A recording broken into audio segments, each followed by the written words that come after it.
Assalamualaikum warahmatullahi wabarakatuh.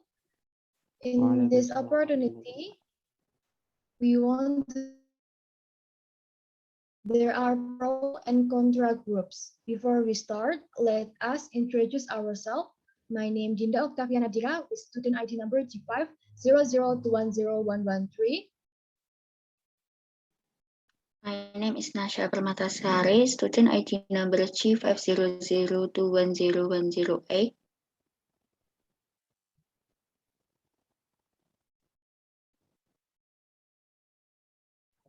My name is Hanafia Pamira, student ID number G5002110 and 111.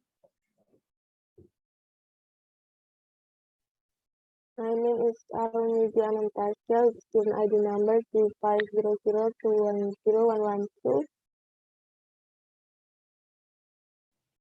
My name is Muhammadiyah, student ID number G500210109. My name is Siva Maila, number G502101110.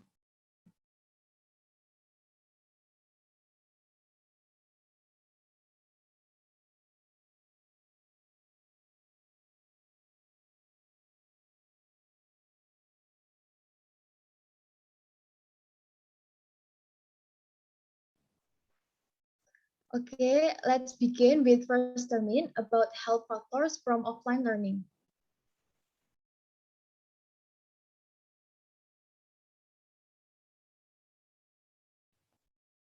Okay, I'm from Pro. Okay. In my opinion, in terms of health, the Indonesian people have also carried out vaccination for both the first and second stages. More than 195 million doses of vaccine have arrived in Indonesia, and people who have been fully vaccinated have reached 74 million. Besides that, we can see that the places for vaccination is also easy to reach. And to support the health protocol, we can see that there are already many hand washing places for public.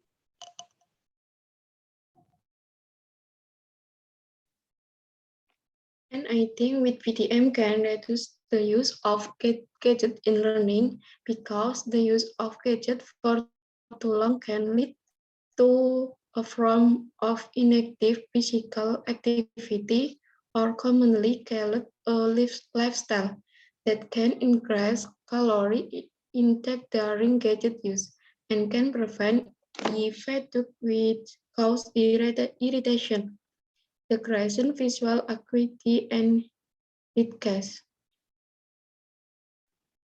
In this condition, with the implementation of PTM, student mental health becomes better because students can socialize directly with other students and lecturers. If a college student is always faced with online tutoring, then they will experience a loss of learning that could be permanent. Online learning results in students basic being unkeen. Online learning tends to tire students quickly, saturated, and bored. They will feel lonely, experience conflict within the family, be antisocial, and other permanent impacts, especially for a developing child. To that end, PTM is something a learning activity that must be quick to implement.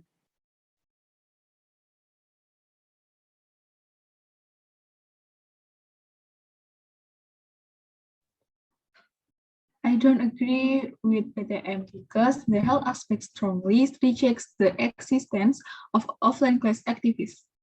Health during a pandemic is a sensitive matter that we must take care of. Offline class activities lead to extra activities than usual, so it is fair that students' immunity will decrease. Decreased body immunity is very dangerous for pandemic retention. And then I want to refute Hilmi's opinions regarding vaccines. The COVID-19 vaccine has worked well in avoiding more serious illness from the coronavirus and reduce the number of deaths. However, several studies have shown that the level of protection of the COVID-19 vaccine against infection with the disease decrease over time. So in my opinion, it can be concluded that the effectiveness of vaccine for offline class activities does not guarantee a person's safety against with this virus. When offline classes are held, direct interaction will arise, and not necessarily people's immunity to this virus in the same. So it is still said to be at risk of holding offline classes. In my point of view, uneven vaccination makes the community doesn't have a good immunity. So it has not created an immune system to fortify themselves from COVID. This results people having low immunity. Based in my experience regarding from Nasha's argument about social experience and mental health, it depends on you. If you want, you can socialize. Nowadays, technology is advanced. We can meet other people face to face without meeting in person. It is easier than we meet in person. Then we can prevent the transmission of coronavirus.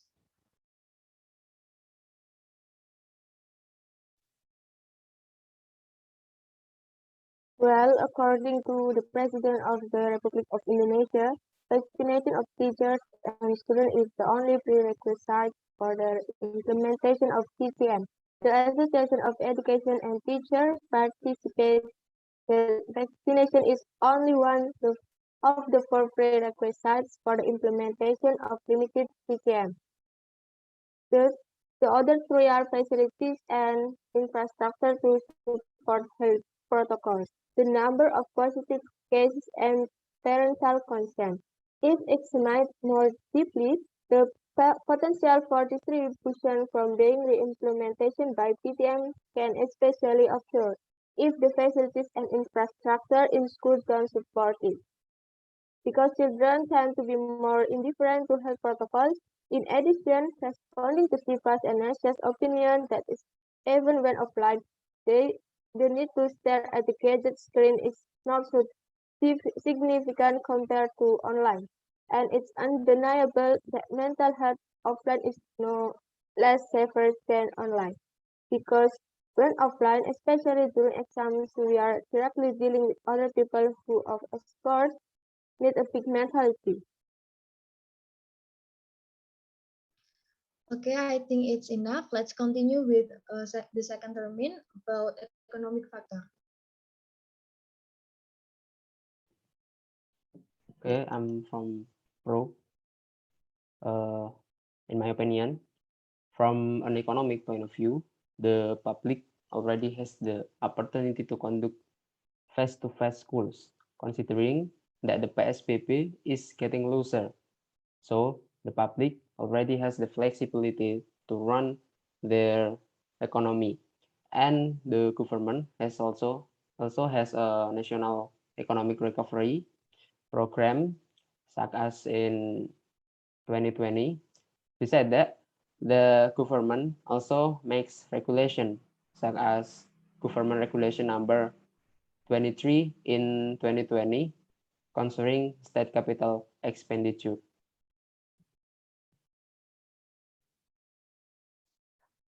From an economic point of view, it is very important, especially for food vendors around school or canteens before the COVID-19. Their main source of income from sales from the canteen, and for students who may not get pocket money or increment during on school, which they usually get every day when they to buy a quota every month, and even more so if the kids they have are less sophisticated, so they inevitably have to raise it. From the economy view, PTM is more profitable than online learning because when a college student, they can manage finance better. Where if online learning requires students to be at home, the finance become more wasteful. If only at home, a college student tends to rely a lot on their parents so they won't feel worried if they are short of money. It's different from college students living in the boarding house. They will give more thought to saving so that they will not be short of money for daily meals.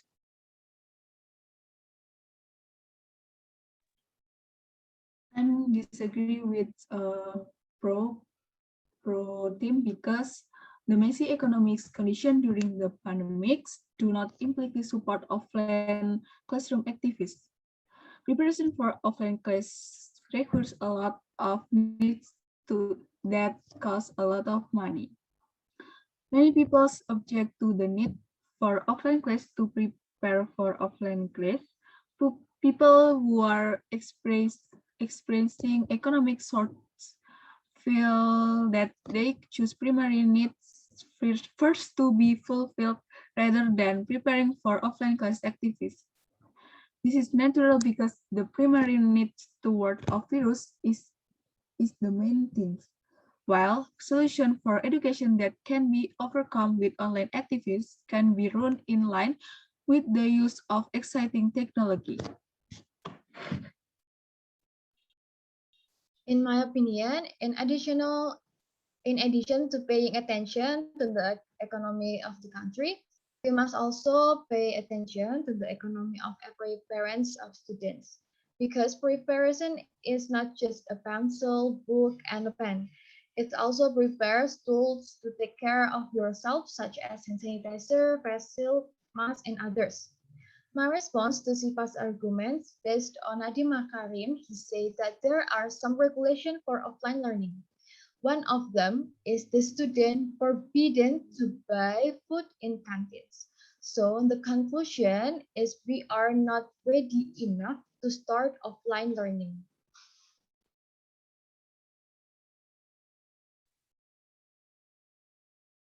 In my opinion, fulfilling educational needs that cannot be done alone, such as facilities and infrastructure, media, teaching aids, and so on.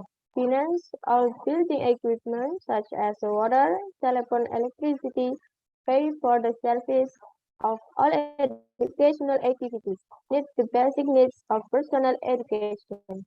Therefore, the implementation of face-to-face learning during the pandemic needs to be considered. In addition, for students who live in boarding houses or at home, they need a large amount of capital to study.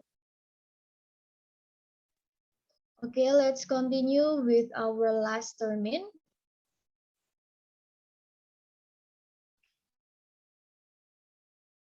Offenses have been given to students to ensure that they prevent the spread of the new COVID-19 cluster, but more it is coupled with strict health protocol in face-to-face learning. For example, the capacity of students in the classroom is only half of the number of students.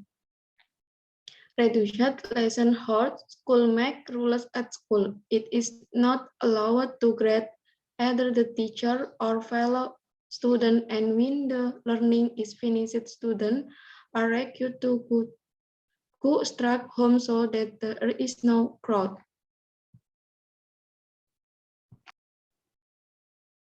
Okay. In my opinion, in terms of the spread of COVID-19, Indonesia has experienced a significant decline. The proof is that nowadays the number of COVID cases in Indonesia, which used to be in the 1,000 per day, has now dropped to 10 per day. For example, in the province of Central Java, where in July the number of COVID-19 cases could reach 6,000. In early November, it became 65 cases. Then this can be the consideration for opening a face-to-face school. In my opinion, salads are already green zones, in the sense that various zones of those are to save implementation of face-to-face learning. For those that are not yet green, it is best not to help PTM first because it is very risk. In addition, to cut off the kind of spirit of COVID-19 students who force PTM activities, they will recruit to vaccination 19 plus 1 and 2. The student must obey the health protocols by wearing masks, washing hands, and keeping distance.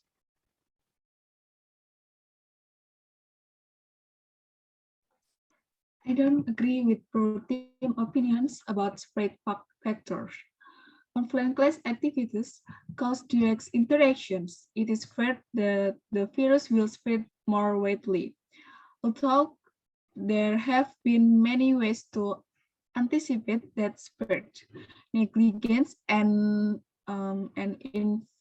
infrequent interactions must exist, and slowly the spread of COVID-19 is increasing with widespread. It, if it can still be anticipated through offline class activities, why not? If I can say, we all already know that learning must go on. But the COVID mutations also continue, such as the Delta type. The best way is making a distance learning during a pandemic. It is too risk if we force offline learning.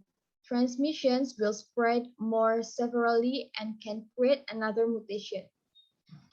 Additionally, technology made it possible to collaborate and connect with others from a distance.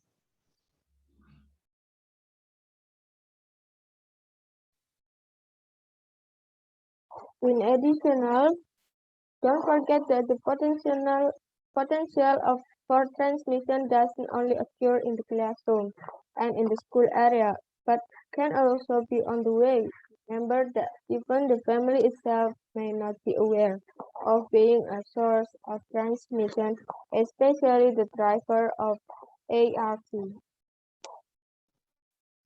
Alhamdulillah, I think enough for our discussion. Thank you. Wassalamualaikum warahmatullahi wabarakatuh. Waalaikumsalam. Waalaikumsalam warahmatullahi wabarakatuh.